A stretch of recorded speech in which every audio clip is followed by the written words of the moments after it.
दक्षिण अफ्रीका में south Africa यानी कि प्रथम अश्वेत राष्ट्रपति कौन थे? दक्षिण अफ्रीका के प्रथम अश्वेत राष्ट्रपति कौन थे? तो नेल्सन मंडेला थे। कौन थे? नेल्सन मंडेला थे। ठीक है। फिर है कि श्रीलंका जो था, श्रीलंका से कब आज़ाद हुआ? तो श्रीलंका आपका 1948 में आज़ाद हुआ था। कब हुआ था? 1948 में श्रीलंका आज़ाद हुआ था। ठीक है ना। फिर आगे है कि भारत में वोट यानी मत देने की न्यूनतम आयु कितनी है? तो भारत में वोट देने की न्यूनतम आयु 18 वर्ष है। क्या है? 18 वर्ष भारत में वोट देने की न्यूनतम आयु है। फिर है कि वित्तीय राजधानी के रूप में कौन जानी जाती है? तो वित्तीय राजधानी के रूप में 4 ऑप्शन रहेगा, जिसमें आपका मुंबई आंसर हो जाएगा। कौन? मुंबई वित्तीय राजधानी के रूप में जानी जाती है। ठीक है ना, मुंबई। फिर है कि अमेरिका किस सरकार की उदाहरण है? यहाँ हो जाएगा किस सरकार की उदाहरण है? तो अमेरिका एक प्रकार का संघ सरकार है। कैसा सरकार है? संघ सरकार है। कैसा? संघ सरकार, याद रखना है। फिर है कि सांप्रदायिक राजनीति आधारित होती है। तो सांप्रदायिक राजनीति धर्म पर आधारित होती है। किस पर? धर्म पर आधारित होती है सांप्रदायिक राजनीति। ठीक है ना, धर्म पर आधारित होती है। फिर है कि श्रीलंका में सिंहली जो भाषा है, किस वर्ष इसको राजभाषा के रूप में घोषित किया गया? श्रीलंका में सिंहली भाषा को किस वर्ष राजभाषा के रूप में घोषित किया गया? ठीक है ना, तो इसका आंसर हो जाएगा 1956 में। अभी क्वेश्चन पूछता है कि श्रीलंका की राजभाषा कौन थी? तो सिंहली। कौन है? सिंहली। ठीक है ना। फिर आगे है कि श्रीलंका में कौन धर्म है? श्रीलंका में कौन धर्म है? तो बौद्ध धर्म है। श्रीलंका में आपका बौद्ध धर्म है। कौन सा धर्म? तो बौद्ध धर्म। आपसे बहुत बार पूछता है, एग्जाम में पूछेगा भी शायद में। फिर है कि कौन ग्राम पंचायत की व्यवस्थापक सभा है? कौन ग्राम पंचायत की कौन पंचायत की व्यवस्थापक सभा है? तो ग्राम सभा जो होता है से पंचायत की व्यवस्थापक या व्यवस्थापिक सभा होता है। कौन? ग्राम सभा। ठीक है ना। फिर है कि ग्राम कचहरी में मुकदमे सुलझाए जाते हैं। कैसे मुकदमे सुलझाए जाते हैं? तो दीवानी और फौजीदारी मुकदमे ग्राम कचहरी में सुलझाए जाते हैं। सब्जेक्टिव में पूछता है कि ग्राम कचहरी में कैसे मुकदमे सुलझाए जाते हैं? तो लिखना है कि ग्राम कचहरी में दीवानी और फौजीदारी मुकदमे दोनों ही सुलझाए जाते हैं। ऐसे आंसर लिख देना है सब्जेक्टिव में और आपको 2 नंबर मिल जाएगा। क्लियर है। फिर है कि पंचायत में महिलाओं के लिए कितना प्रतिशत स्थान आरक्षित है? पंचायत में महिलाओं के लिए कितना प्रतिशत स्थान आरक्षित है? तो केवल कुल 50%। कितना? 50% आरक्षण दिया गया है महिलाओं को। फिर है बिहार में सर्वप्रथम नगर निगम की स्थापना कहाँ हुई? तो बिहार में सर्वप्रथम नगर निगम की स्थापना पटना में हुई। क्या? कहाँ? पटना में सर्वप्रथम नगर निगम की स्थापना हुई। ठीक है। फिर है कि आगे है कि वेस्ट इंडीज संघ की स्थापना कब हुई? तो 1958 में। कब? 1958 में वेस्ट इंडीज संघ की स्थापना हुई। ठीक।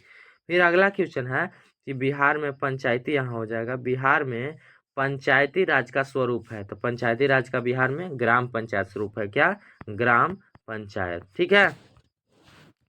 फिर है कि पटना नगर निगम के, लास्ट क्वेश्चन है कि पटना नगर निगम के प्रधान को क्या कहा जाता है? तो पटना नगर निगम के प्रधान को महापौर कहा जाता है। क्या कहा जाता है? महापौर कहा जाता है। याद रखिएगा, नगर निगम के प्रधान को महापौर कहा जाता है। क्लियर होगा ना। भारत आने वाले प्रथम व्यापारी कौन थे? क्या? भारत आने वाले प्रथम व्यापारी कौन थे? तो आप सभी जानते होंगे कि यह पुर्तगाली थे। कौन थे? पुर्तगाली लोग थे। पुर्तगाल से आए थे। भारत आने वाले प्रथम व्यापारी इन्हें कहा जाता है। फिर है कि लंदन में अनिवार्य प्राथमिक शिक्षा कब लागू हुई? तो लंदन में अनिवार्य प्राथमिक शिक्षा 1870 में लागू हुई। कब हुई? 1870 में प्राथमिक शिक्षा अनिवार्य लागू हो गई। ठीक है ना। कहाँ? तो लंदन में। फिर आगे क्वेश्चन है कि कौन सा सामाजिक वर्ग बुद्धिजीवी वर्ग के रूप में उभर कर आया? तो यह वर्ग कौन सा था? तो मध्यम वर्ग था। कौन सा? मध्यम वर्ग था। मिडिल परिवार। ठीक है ना। मध्यम वर्ग बुद्धिजीवी वर्ग के रूप में उभर कर आया। यह सब्जेक्टिव भी पूछता है, ऑब्जेक्टिव भी पूछता है। याद रखना, ऑप्शन के हिसाब से और बिन ऑप्शन के हिसाब से भी पूछता है। फिर है कि पूंजीपति वर्ग के द्वारा किस वर्ग का शोषण किया जाता था? तो पूंजीपति वर्ग के द्वारा श्रमिक वर्ग, मध्यम वर्ग और कृषक वर्ग तीनों का शोषण किया जाता था। किन किन का? तो श्रमिक वर्ग, मध्यम वर्ग और कृषक वर्ग तीनों का शोषण पूंजीपति वर्ग के द्वारा किया जाता था। ठीक है ना। फिर आगे है कि 1810 से 1880 ईस्वी तक लंदन की आबादी 10 लाख से बढ़कर कहाँ तक पहुँच गई? 1810 से 1880 तक यानी 70 साल में लंदन की आबादी 10 लाख से कितनी हो गई? तो 40 लाख हो गई। कितनी? 40 लाख यानी 4 गुनी। ठीक है ना, 40 लाख हो गई। ठीक है ना, 10 लाख से कितनी? 40 लाख हो गई 1810 से 1880 तक। फिर आगे क्वेश्चन है, या तो संस्कृत में पूछता है, संस्कृत में ही पूछता है, पर देख लीजिए कि गुरु गोविंद सिंह का जन्म कहाँ हुआ? तो गुरु गोविंद सिंह का जन्म आपका कहाँ हुआ? गुरु गोविंद सिंह का जन्म पटना में हुआ था। कहाँ? पटना में हुआ था गुरु गोविंद सिंह का जन्म। गुरु गोविंद सिंह जो थे तो सिखों के 10वें गुरु थे। कैसे? कैवें? 10वें गुरु गुरु गोविंद सिंह थे, 10वें गुरु। ठीक है ना। ठीक। फिर आगे है कि सिंगापुर जो था से कब स्वतंत्र राष्ट्र बना? तो सिंगापुर 1965 में एक स्वतंत्र राष्ट्र बना। 1965 में सिंगापुर एक स्वतंत्र राष्ट्र बना। फिर आगे क्वेश्चन है कि भारत सरकार ने राजस्व आयोग की नियुक्ति कब की? भारत सरकार ने राजस्व आयोग की नियुक्ति कब की? तो सन 1921 में। कब? सन 1921 में राजस्व आयोग की नियुक्ति की। संगठन की स्थापना कब हुई? तो इसका आंसर हो जाएगा विश्व व्यापार संगठन की स्थापना 1995 में हुई। कब हुई? 1995 में विश्व व्यापार संगठन की स्थापना हुई। फिर है कि अंतर्राष्ट्रीय मजदूर दिवस जो है से कब मनाया जाता है? अंतर्राष्ट्रीय मजदूर दिवस कब मनाया जाता है? तो 1 मई को मनाया जाता है। कब मनाया जाता है? 1 मई को अंतर्राष्ट्रीय मजदूर दिवस मनाया जाता है। ठीक है। फिर है कि इंग्लैंड में सभी स्त्री एवं पुरुषों को वयस्क मताधिकार कब प्राप्त हुआ? तो 1918 में प्राप्त हुआ। कब हुआ? 1918 में इंग्लैंड में सभी स्त्री एवं पुरुषों को वयस्क मताधिकार प्राप्त हुआ। ठीक है। फिर है आगे कि भारत के लिए पहली फैक्ट्री एक्ट कब पारित हुई? भारत के लिए पहली फैक्ट्री कब पारित हुई? तो 1881 में भारत के लिए पहली फैक्ट्री पारित हुई। कब? 1881 में। ठीक है। फिर है कि वैज्ञानिक समाजवाद की अवधारणा का प्रतिपादन किसने किया? तो वैज्ञानिक समाजवाद की अवधारणा का प्रतिपादन कार्ल मार्क्स ने किया था। कौन? कार्ल मार्क्स ने। आपको कमेंट करके बताना है कि कार्ल मार्क्स का जन्म कब हुआ। ठीक है, कार्ल मार्क्स का जन्म कब हुआ यह कमेंट करके आपको बताना है। फिर है कि अखिल भारतीय ट्रेड यूनियन कांग्रेस की स्थापना कब हुई? अखिल भारतीय ट्रेड यूनियन कांग्रेस की स्थापना कब हुई? तो 1920 में हुई। कब? 1920 में अखिल भारतीय ट्रेड यूनियन की स्थापना हुई। फिर है आगे कि Tata iron and steel company की स्थापना कब हुई? तो Tata iron and steel company की स्थापना 1907 में हुई। कब? 1907 में। ठीक, याद रखना है आपको, बहुत महत्वपूर्ण इंपॉर्टेंट क्वेश्चन यह है। फिर आगे है कि सेफ्टी लैम्प की आविष्कार किसने किया? सेफ्टी लैम्प का आविष्कार किसने किया? तो हम्फ्री डेवी ने किया था। किसने? हम्फ्री डेवी ने किया था। हम्फ्री डेवी ने सेफ्टी लैम्प का आविष्कार किया था। ठीक है। आगे है कि इंग्लैंड में औद्योगिक क्रांति किस उद्योग से आरंभ हुई? इंग्लैंड में जो था से औद्योगिक क्रांति किस उद्योग से आरंभ हुआ था? तो वस्त्र उद्योग से। किस उद्योग से? वस्त्र उद्योग से इंग्लैंड में औद्योगिक क्रांति आरंभ हुआ था। ठीक है। फिर है कि वाष्प इंजन का आविष्कार किसने किया? तो वाष्प इंजन का आविष्कार जेम्स वाट ने किया था। किसने? जेम्स वाट ने। याद रखना, वाष्प इंजन यानी जेम्स वाट, वाष्प इंजन यानी जेम्स वाट। ठीक है। फिर है कि भारत में पहली जूट मिल कहाँ स्थापित हुई? भारत में पहली जूट मिल कहाँ स्थापित हुई? तो कोलकाता में। कहाँ? कोलकाता में। कहीं बंगाल भी दिया रहता है तो आपको बंगाल भी मार देना है, ये नहीं करना है कि कोलकाता था। ऑप्शन में कोलकाता नहीं रहेगा, बंगाल रहेगा, तो आपको बंगाल मार देना है ऑप्शन से। ठीक है ना। फिर है कि मुंबई में सर्वप्रथम सूती कपड़ा के मिलों की स्थापना कब हुई? तो 1854 में हुई थी मुंबई में सर्वप्रथम सूती कपड़ा के मिलों की स्थापना। ठीक है, फिर आगे है कि भारत में Tata hydro electric power station की स्थापना कब हुई? भारत में Tata hydro electric power station की स्थापना कब हुई? तो 1910 में हुई थी। कब हुई थी? 1910 में भारत में Tata hydro electric power station की स्थापना हुई थी। ठीक, फिर अगला क्वेश्चन है हमारा कि अखिल भारतीय ट्रेड यूनियन की स्थापना कब हुई? तो अखिल भारतीय ट्रेड यूनियन की स्थापना 1920 में हुई। कब? 1920 में हुई। शायद यह क्वेश्चन रिपीट हो गया है, देखेंगे। फिर है कि भारत में न्यूनतम मजदूरी कानून, आगे क्वेश्चन है कि भारत में न्यूनतम मजदूरी कानून किस वर्ष पारित हुई? तो भारत में न्यूनतम मजदूरी कानून 1948 में पारित हुई। कब? 1948 में भारत में न्यूनतम मजदूरी कानून पारित हुई। मजदूर दिवस कब मनाया जाता है? अंतर्राष्ट्रीय मजदूर दिवस कब मनाया जाता है? तो 1 मई को मनाया जाता है। यह भी आपको याद रखना है। न्यूनतम मजदूरी कानून 1948 में पारित हुई। कहाँ? तो भारत में। फिर आगे क्वेश्चन है कि इंग्लैंड में पहली फैक्ट्री कानून कब पारित हुई? तो 1801 में इंग्लैंड में पहली फैक्ट्री एक्ट बोलो चाहे कानून बोलो पारित हुई थी। ठीक है ना। फिर है लास्ट कि अंतर्राष्ट्रीय श्रमिक संघ की स्थापना कब हुई? तो अंतर्राष्ट्रीय श्रमिक संघ की स्थापना 1919 में हुई थी। ठीक है ना। सम्मेलन था, वियना सम्मेलन का आयोजन किस वर्ष हुआ था? तो इसका आयोजन आपका 1815 में हुआ था। हम क्विक रिवीजन कर लें, इसलिए डायरेक्टली आंसर लिख के आए हैं। वियना सम्मेलन का आयोजन कब हुआ था? 1815 में हुआ था।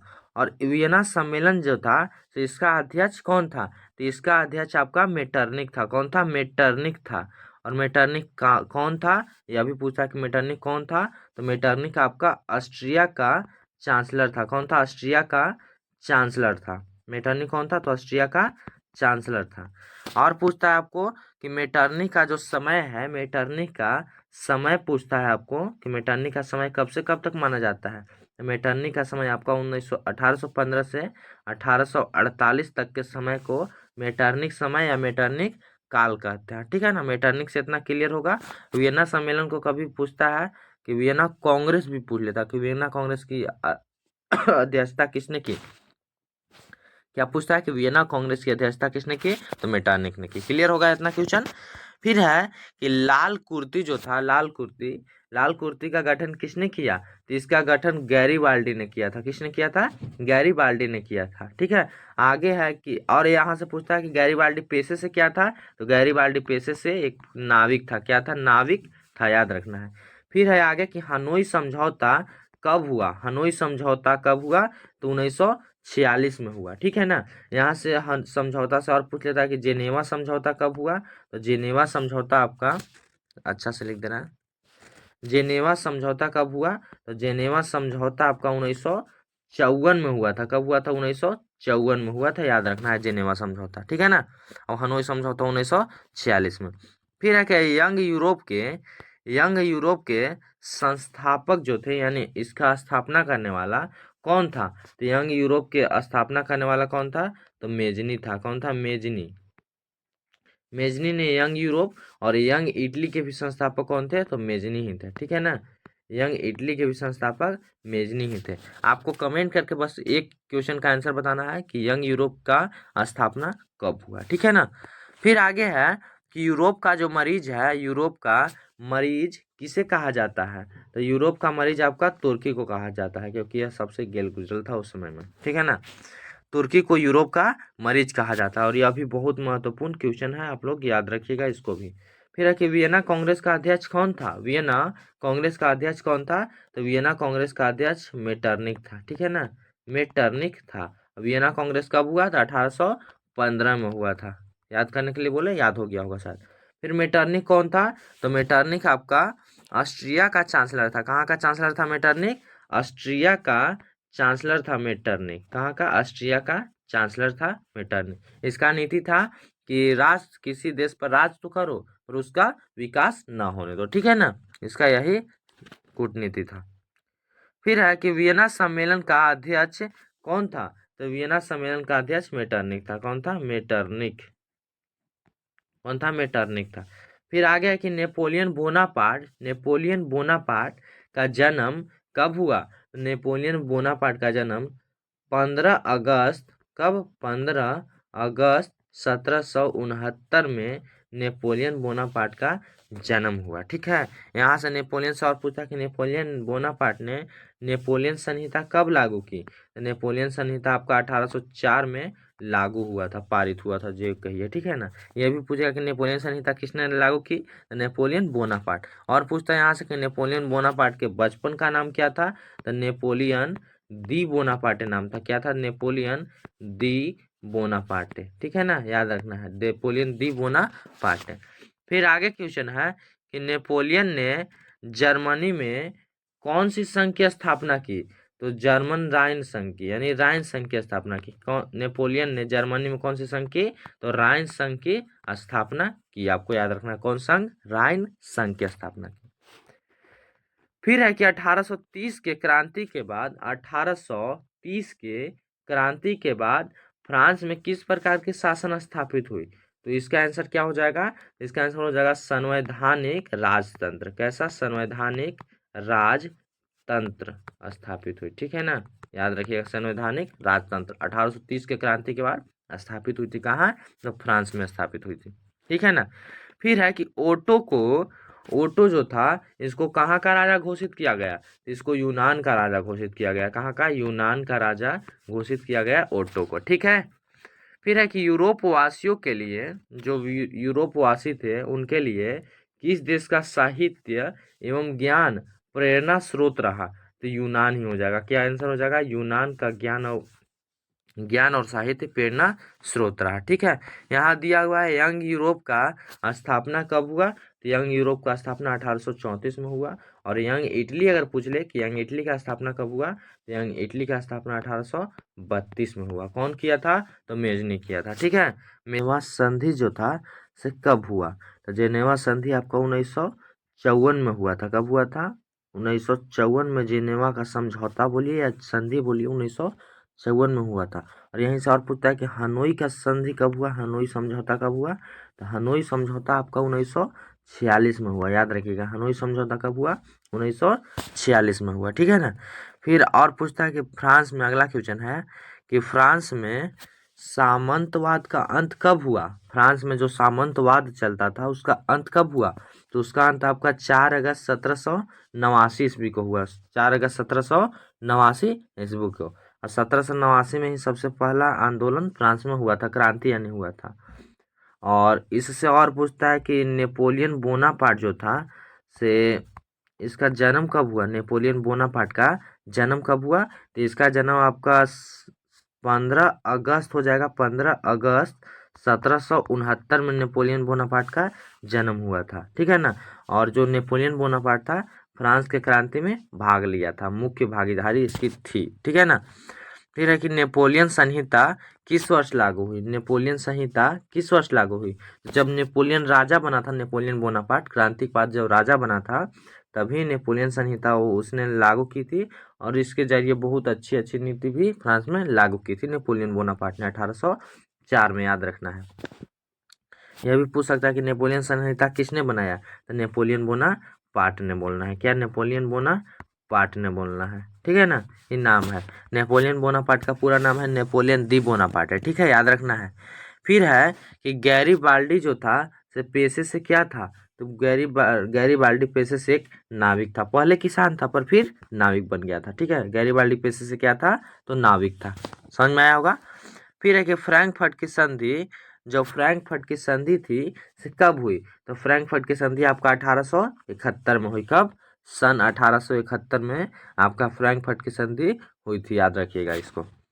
फिर है कि बिस्मार्क जो था, यहाँ पर हो जाएगा, बिस्मार्क प्रसा का चांसलर कब बना। बिस्मार्क प्रसा का चांसलर कब बना। तो 1862 में बिस्मार्क प्रसा का चांसलर बन गया। ठीक है ना। फिर है कि फ्रांस में किस शासन वंश की पुनर्स्थापना वियना कांग्रेस द्वारा की गई थी। तो आपका आंसर हो जाएगा क्या, बुर्बो राजवंश। ठीक है ना, यह हो जाएगा बुर्बो राजवंश। और इसमें से पूछता है कि वियना कांग्रेस का जो अध्यक्ष था वह कौन था। तो वियना कांग्रेस का अध्यक्ष आपका मेटरनिक था। कौन था? मेटरनिक। मेटरनिक से आप परिचित होंगे अच्छा से। इसका काल माना जाता है मेटरनिक का 1815 से 1848 तक के काल को मेटरनिक काल कहा जाता है। सब्जेक्टिव में भी पूछा जाता है, याद रखिएगा। और पूछता है कि वियना कांग्रेस कब हुआ। तो वियना कांग्रेस आपका 1815 में हुआ, जब फ्रांस हार गया था। ठीक है ना। वियना कांग्रेस कब हुआ? 1815 में, जब फ्रांस हार चुका था। और फ्रांस का राजा कौन था उस घड़ी? नेपोलियन दी बोनापार्टे था। ठीक है ना। चलिए अब आगे चलते हैं। आगे है कि काउंट काबूर को विक्टर इमैनुअल ने किस पद पर नियुक्त किया था। तो प्रधानमंत्री के पद पर नियुक्त किया था। किस पद पर? प्रधानमंत्री के पद पर नियुक्त किया था। और यह सब क्वेश्चन बहुत महत्वपूर्ण है, आप लोग याद ही कर लीजिएगा यह सब क्वेश्चन। ठीक है ना। फिर आगे है जो मेजनी का संबंध था, मेजनी का संबंध किस संगठन से था। तो मेजनी का संबंध आपका कार्बोनरी संगठन से था। ठीक है ना। आपको होमवर्क रहेगा कि कार्बोनरी संगठन कब बना, या आपको कमेंट करके बताना है कि कार्बोनरी संगठन कब बना। ठीक है, क्लियर। फिर है कि जर्मन राइन राज्य का निर्माण किसने किया। तो जर्मन राइन राज्य का निर्माण नेपोलियन बोनापार्ट ने किया था। किसने? नेपोलियन बोनापार्ट ने किया था। और इसी क्वेश्चन को उलट पलट कैसे भी पूछता है कि नेपोलियन बोनापार्ट ने किसका निर्माण किया। तो राइन राज्य का। क्लियर, राइन राज्य का ऑप्शन में आता है, राइन राज्य का मार देना है। ठीक है ना। फिर है कि जालवेरिन एक संस्था थी। किसकी संस्था थी? जालवेरिन। कहीं जॉल्वे राइन भी पूछता है। ठीक है ना। कहीं जॉल्वे राइन भी पूछता है, तो आपको यह टिक लगाना है, व्यापारियों की संस्था थी। यह केवल किसके बारे में सोचती थी? तो व्यापारियों के हित में सोचती थी। आपका सब्जेक्टिव में पूछेगा कि जॉल्वे राइन क्या थी। तो जॉल्वे राइन जो थी एक व्यापारियों की संस्था थी, जो व्यापारियों के केवल हित में सोचती थी। क्लियर है ना, कोई दिक्कत इसमें नहीं होगा। फिर है कि रक्त एवं लौ की नीति का अवलंबन किसने किया। तो रक्त एवं लौ की नीति का अवलंबन बिस्मार्क ने किया। किसने? बिस्मार्क ने। ठीक है ना। किसने किया था? बिस्मार्क ने किया था। फिर है कि यूनान जो था उसको एक स्वतंत्र राष्ट्र घोषित कब किया गया। तो यूनान को एक स्वतंत्र राष्ट्र घोषित 1832 में किया गया। हम लोग क्विक रिवीजन कर रहे हैं, फास्ट यानी। ठीक है ना। यूनान को एक स्वतंत्र राष्ट्र 1832 में घोषित किया गया। ठीक है ना। फिर है कि जैकोबिन जो था, जैकोबिन क्लब का सदस्य कौन था। तो जैकोबिन क्लब का सदस्य टिप्पू सुल्तान था। कौन? टिप्पू सुल्तान था। ठीक है ना। फिर है कि वियना सम्मेलन का आयोजन किस वर्ष हुआ। तो वियना सम्मेलन का आयोजन आपका 1815 में हुआ। जिसका अध्यक्ष कौन था? वियना सम्मेलन का अध्यक्ष कौन था। तो इसका अध्यक्ष मेटरनिक था। और मेटरनिक कौन था? तो मेटरनिक ऑस्ट्रिया का चांसलर था। आपका मेटरनिक कौन था? तो ऑस्ट्रिया का चांसलर था मेटरनिक। किसका? ऑस्ट्रिया का चांसलर था मेटरनिक। याद हो जाएगा ना, ऑस्ट्रिया का चांसलर मेटरनिक था। इसका काल जो है 1815 से 1848 तक पहले बताए भी और अभी भी बता दिए। सही है, समझ में आया ना। तो चलिए मिलते हैं अगले क्लास में। आप लोग इसी प्रकार इस सीरीज में जुड़ के पढ़ाई करते रहिएगा। तब तक के लिए जय हिंद, जय भारत।